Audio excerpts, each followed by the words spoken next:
जय श्री कृष्णा। राधे राधे दोस्तों, आप सबको बहुत बहुत स्वागत है इस ज्ञान की बातें चैनल पर। तो आज मैं फिर से लेकर हाजिर हूँ एक नई कहानी, एक नई वीडियो।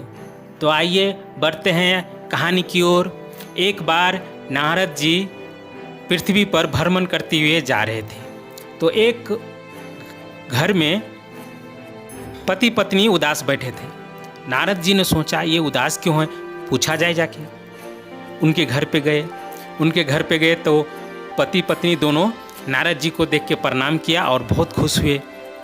थाली लाया, एक लोटा पानी लाया, चरण पखारे और आसन ग्रहण किए और कुछ जो भी था उनके घर में भोग लगाने के लिए लेके आए, प्रसाद पाए।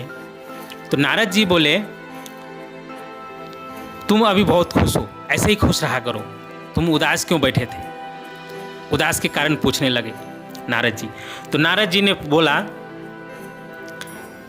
हम शादीशुदे हैं बहुत दिन से, लेकिन आज तक हमारा संतान नहीं हुआ है, इसीलिए हम लोग उदास थे। तो नारद जी उनके हाव भाव से बहुत प्रसन्न हुए, इतनी सेवा हुआ कि बहुत प्रसन्न हुए। तो उसने ये वचन दिया कि तुम्हें एक पुत्र होगा, और ये बोल के नारद जी चले गए। वाकई में कुछ दिन के बाद एक पुत्र हुआ।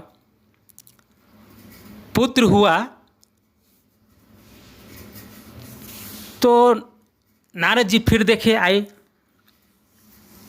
जब टाइम हुआ तो नारद जी को तो पूरा अंतर्यामी है, सब कुछ मालूम रहता है। आए तो देखे, अरे हाँ बहुत अच्छा है।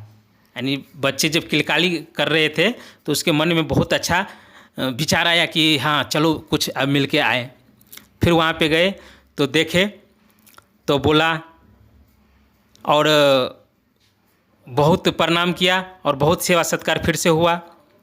तब जब बच्चे को दर्शन किया तो उसका हस्तरेखा देखा तो चकित रह गए, क्योंकि उसकी आयु सिर्फ 5 वर्ष था। 5 वर्ष आयु था। तो अब उसने बोला ये तो 5 वर्ष आयु है। मौन हो गया नारद जी। तो उस मौन का कारण पूछा वो पति पत्नी दोनों, आखिर ये क्या बात है स्वामी, आप चुप क्यों हो गए?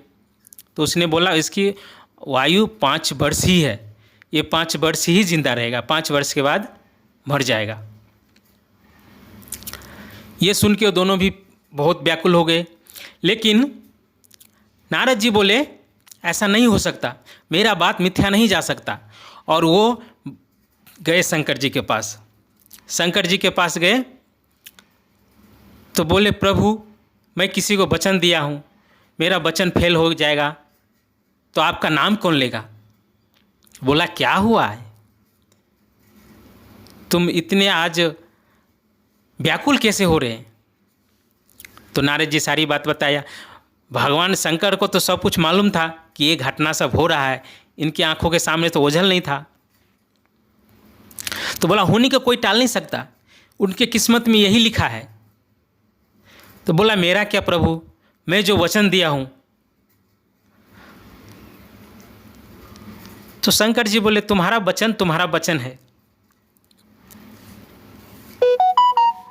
ये सोच के नारद जी व्याकुल हो गए और शंकर जी से बोले कुछ उपाय कीजिए। तो बोला उपाय है, तुम यदि चाहो तो।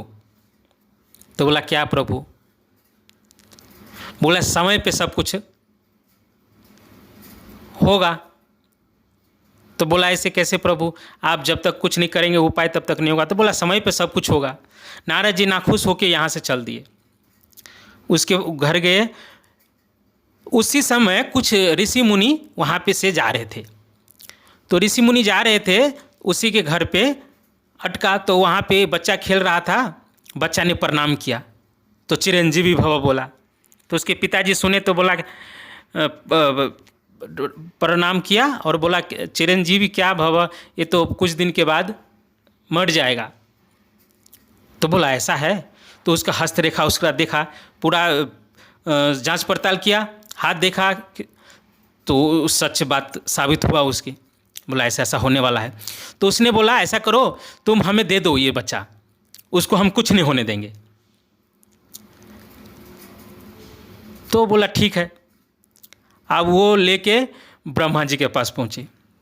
ब्रह्मा जी के प्रणाम किया, वो ऋषि मुनि प्रणाम किया, और पीछे से वो बच्चा भी प्रणाम किया बाद में। तो उसको भी चिरंजीवी भव बोला। अब ऋषि मुनि बोले मेरा तो काम हो गया, अब ब्रह्मा जी जाने। मन ही मन हंसने लगे। तो ब्रह्मा जी हंसने का कारण पूछा।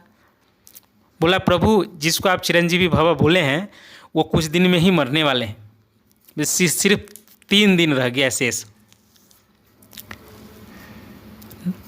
अब ब्रह्मा जी बोले ये मुझे कहाँ फंसा दिए, तुम तो बच गए, हम फंस गए। अब इसका उपाय कौन करेगा? अब इसका उपाय तो शंकर जी ही करेगा।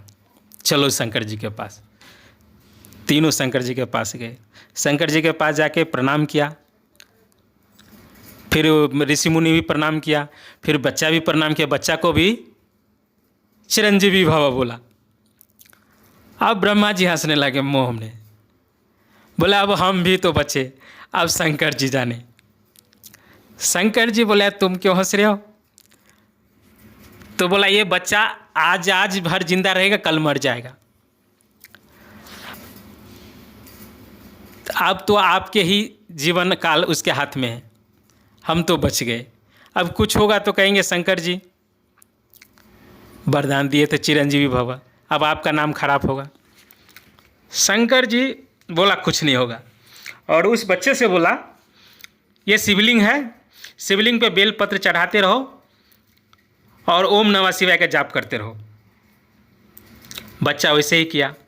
जब समय आया काल का, मृत्यु का, तो काल आया। काल का जब जैसे ही रस्सी पड़ा उसकी गर्दन पे, तो तिल मिला गया बच्चा, और शिवलिंग को झट से पकड़ लिया और ओम नमः शिवाय जोर जोर से बोलने लगे। तभी शंकर जी त्रिशूल लेके प्रकट हो गए, और शंकर जी बोले तुम उसको छोड़ो नहीं तो तुम्हें जान से मार दूंगा।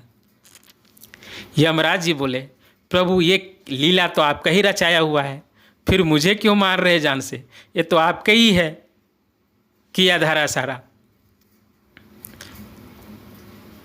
तो बोला ठीक है किया हुआ धारा सब है हमारा, लेकिन इसका उम्र तो आपने ही दिया है, तो आपने जब दिया उम्र, सब काम आप ही किए हैं। तो बोला ये 5 वर्ष जिंदा जरूर रहेगा, लेकिन 5 युग जिंदा रहेगा। 1 युग 1 साल बराबर है। त्रेता, सतयुग, कलयुग और द्वापर युग, ये सब मिला के 4 युग, और 5वां युग में ये कलयुग में रहेगा। इतना सुन के बोला ठीक है प्रभु, आपकी लीला आप ही जाने। और ऐसे वो बच्चा का जान बच गया। वो बच्चा हंसते खेलते अपने घर परिवार पे आया, सब खुश हुए और सब परिवार अच्छे से रहने लगे। तो इस सीख से हमें, इस कहानी से यही हमें सीख मिलता है, हर कहानी का कोई ना कोई मतलब ज़रूर होता है। तो इस कहानी से हमें यही सीख मिलता है कि हर संभव, हर स्थिति को संभाले रखना, हिम्मत कभी नहीं हारना। तो जय श्री कृष्णा, राधे राधे दोस्तों। फिर मिलेंगे अगली वीडियो, अगली कहानी में।